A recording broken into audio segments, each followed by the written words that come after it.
Número 1. Falleció Truman Capote. Truman Capote nació en el año 1924 y falleció el 25 de agosto de 1984, fue un escritor estadounidense. Estudió en el Trinity School y la St. John's Academy de Nueva York. A los 23 años publicó su primera novela, Otras voces, otros ámbitos, 1948, en la que relata la búsqueda de identidad de un joven sureño.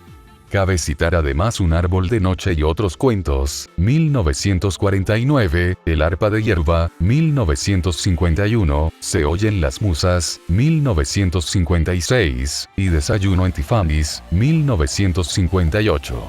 Su novela más famosa es A sangre fría, 1966, una novela documento que relata el asesinato, sin motivo aparente, de los 4 miembros de una familia de Garden City, Kansas, llevada al cine en 1967 por Richard Brooks. Capote es también autor de una colección de ensayos titulada Música para camaleones, 1980, y del guión para el musical Casa de las Flores, 1954. Asimismo colaboró en la escenografía de la película La burla del diablo, 1954. Su obra fue aclamada por la crítica por su virtuosismo técnico y la agudeza de sus observaciones. Número 2. Falleció Friedrich Nietzsche. Friedrich Wilhelm Nietzsche nace el 15 de octubre de 1844, fallece en Weimar, 25 de agosto de 1900. Filósofo, poeta y filólogo clásico alemán, fue uno de los pensadores modernos más influyentes del siglo XIX.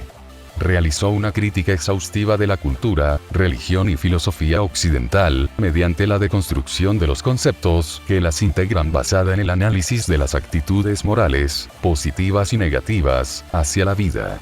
Este trabajo afectó profundamente generaciones posteriores de teólogos, filósofos, psicólogos, poetas, novelistas y dramaturgos. Meditó sobre las consecuencias del triunfo del secularismo de la Ilustración, expresada en su observación de que Dios ha muerto en una manera que determinó la agenda de muchos de los intelectuales más célebres después de su muerte. Número 3. Falleció Michael Faraday. Michael Faraday nació el 22 de septiembre de 1791 y falleció el 25 de agosto de 1867, fue un físico y químico británico que estudió el electromagnetismo y la electroquímica. Fue conocido principalmente por su descubrimiento de la inducción electromagnética, que ha permitido la construcción de generadores y motores eléctricos, y de las leyes de la electrólisis, por lo que es considerado como el verdadero fundador del electromagnetismo y de la electroquímica. Con sus investigaciones se dio un paso fundamental en el desarrollo de la electricidad, al establecer que el magnetismo produce electricidad a través del movimiento. Realizó contribuciones en el campo de la electricidad. En 1821 Faraday construyó 2 aparatos para producir lo que él llamó rotación electromagnética, en realidad, un motor eléctrico. 10 años más tarde, en 1831, comenzó sus más famosos experimentos con los que descubrió la inducción electromagnética, experimentos que aún hoy día son la base de la moderna tecnología electromagnética. Trabajando con la electricidad estática, demostró que la carga eléctrica se acumula en la superficie exterior del conductor eléctrico cargado, con independencia de lo que pudiera haber en su interior. Este efecto se emplea en el dispositivo denominado jaula de Faraday. Número 4. Se declara la independencia de Uruguay. El Congreso de Florida reunido en el paraje de Piedra Alta declara la independencia de Uruguay y su unión a las Provincias Unidas del Río de la Plata. La banda oriental aceptó unirse a la revolución nacida en Buenos Aires como reacción a la invasión de las tropas brasileñas y la posterior anexión de su territorio al imperio de Pedro I.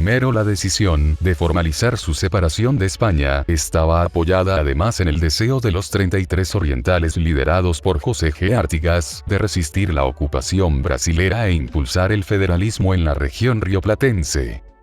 Número 5. Festividad de la Cruz de Chalpón de Olmos, Lambayeque. Cada 25 de agosto, se celebra en el pueblo de Olmos, de la región Lambayeque, la festividad en honor a la Cruz de Chalpón, considerada como imagen santa y sagrada de dicha localidad, en la cual se realizan una serie de actividades religiosas, sociales, además de las peregrinaciones que realizan cientos de visitantes. Encontrada ya más de 60 años, la Cruz de Chalpón es considerada como la patrona del pueblo católico de Olmos, que 2 veces al año le rinde homenaje, trayéndola desde su gruta hasta la ciudad. Las leyendas orales sostienen que el padre Guatemala, en su peregrinaje y estadía en el norte del país, habría labrado 3 cruces en lugares distintos. Uno de ellos estaba destinado para los católicos del pueblo de Olmos, la misma que fue encontrada un 25 de agosto de 1944. Durante los meses de febrero y agosto se realiza la feria patronal, atrayendo a cientos de visitantes nacionales y extranjeros que participan en las actividades programadas por la Comisión Central de Fiesta. Número 6. Nacimiento de Luis Abanto Morales. El reconocido cantante peruano Luis Abanto Morales nació en la ciudad de Trujillo el 25 de agosto de 1923, aunque su infancia transcurrió en Cajamarca, quedando al cuidado de su abuela paterna luego de la muerte de su padre. Sus primeros estudios los hizo en la Escuela 113. A la edad de 13 años se traslada a Lima, ciudad donde vivía. Su actividad artística es muy extensa y se inicia en 1942 como ganador del concurso La Canción de los Barrios que organiza Radio Callao. Viajero incansable por América del Sur, Estados Unidos y algunos países de Europa, donde las colonias de peruanos lo solicitan continuamente. Sus temas más emblemáticos son Cholo Soy, Cielo Serrano, La Pitita y Quiéreme. Además, fue distinguido por la Organización de Estados Americanos, OEA, como Patrimonio Cultural Inmaterial de las Américas. Luis Abanto Morales falleció el 4 de junio de 2017, en Lima, a los 93 años. Número 7. Nacimiento del compositor y pianista Luis de la Cuba. El 25 de agosto de 1902, nació Luis Lucho de la Cuba en la ciudad de Arequipa. Pianista y compositor peruano a quien le pertenecen los valses Humo Vano, Jarana, Isabelita, Lamentos y la polca a ella. Con Félix Figueroa, en la letra, crearon el vals Estás Indiferente. En 1914 conoce en el Teatro Victoria, cuyo dueño era su padre, a Filomeno Ormeño, quien trabajaba tocando el piano como fondo de las películas mudas que allí se proyectaban. Sería este pianista maestro y guía de Luis de la Cuba. Con el correr de los años y de la práctica, llega a formar su propio grupo, el Trío Los Criollos, junto con Ernesto Echecopar y Luis Aramburu Raigada, quienes en 1930 ganaron el concurso de música criolla, haciendo entrega del máximo premio de manos del presidente Augusto B. Leguía. Paralelamente a su trabajo como empleado público, entró a Radio Nacional en 1938, donde primero tocó con su grupo, luego en solitario acompañando con su piano a los mejores exponentes criollos de la época. Posteriormente toca en la misma radio con Filomeno Ormeño, en el programa Fin de Semana en el Perú, conformando un dúo de primera. Innovó la música peruana introduciendo el piano a los ritmos criollos como la marinera, vals, polka, resbalosa, tondero y triste con fuga de tondero. Entre sus composiciones destacan Humo Vano, Estás Indiferente, Jarana, El Agresivo, Isabel, Los Ruiseñores.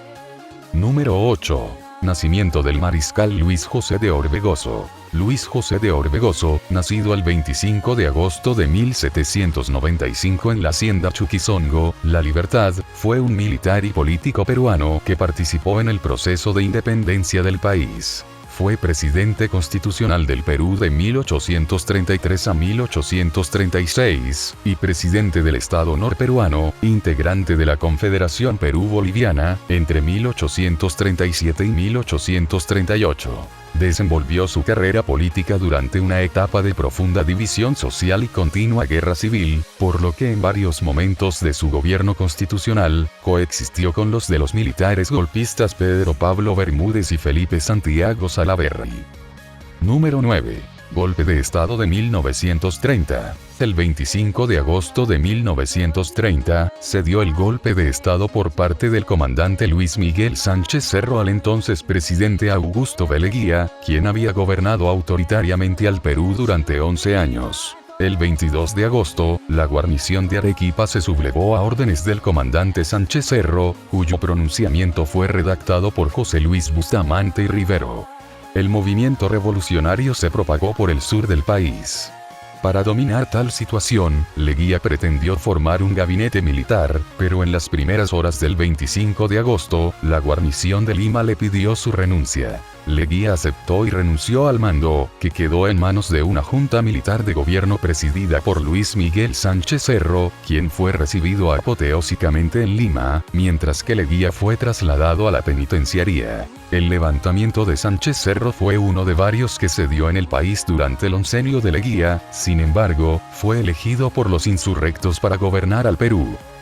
Número 10. Batalla de Cepita. La batalla de Cepita fue un hecho de armas de la Guerra de la Independencia del Perú, ocurrido el 25 de agosto de 1823 en la llanura ubicada al norte de Cepita, a orillas del lago Titicaca, Puno.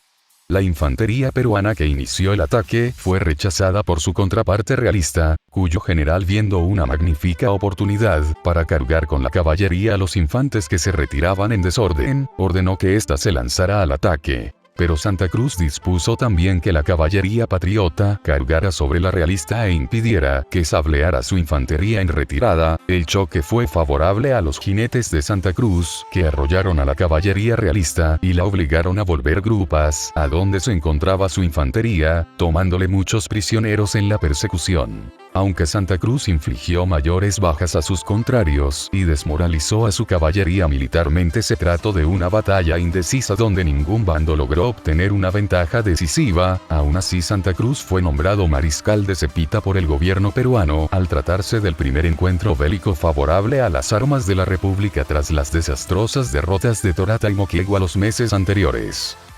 Número 11. Día del peluquero y estilista. En el Perú, así como en algunos países de Latinoamérica, se conmemora el Día del Peluquero, en honor a una de las profesiones relacionadas con el campo del cuidado, arreglo y embellecimiento del cabello y del rostro.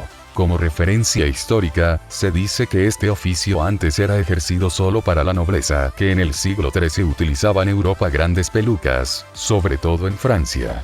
En esa época el peluquero era varón y se encargaba de mantener las pelucas, no el cabello natural. Al ser santificado rey Luis IX de Francia, quien gobernó de 1261 a 1270, por mantener su buena imagen y belleza, el monarca mostró su gratitud a su peluquero, declarándolo hombre libre, equiparándolo a los caballeros, jueces, médicos y magistrados, autorizándole el uso en su atuendo de un espadín, que era símbolo de tal distinción. Ya en el siglo XVI, donde la profesión de peluquero solo era ejercida por plebeyos, un peluquero que atendía a la corte del rey Luis XV, realizó su trabajo de una manera tan brillante que el propio rey se lo agradeció nombrándolo caballero. Desde aquel entonces se viene celebrando el 25 de agosto.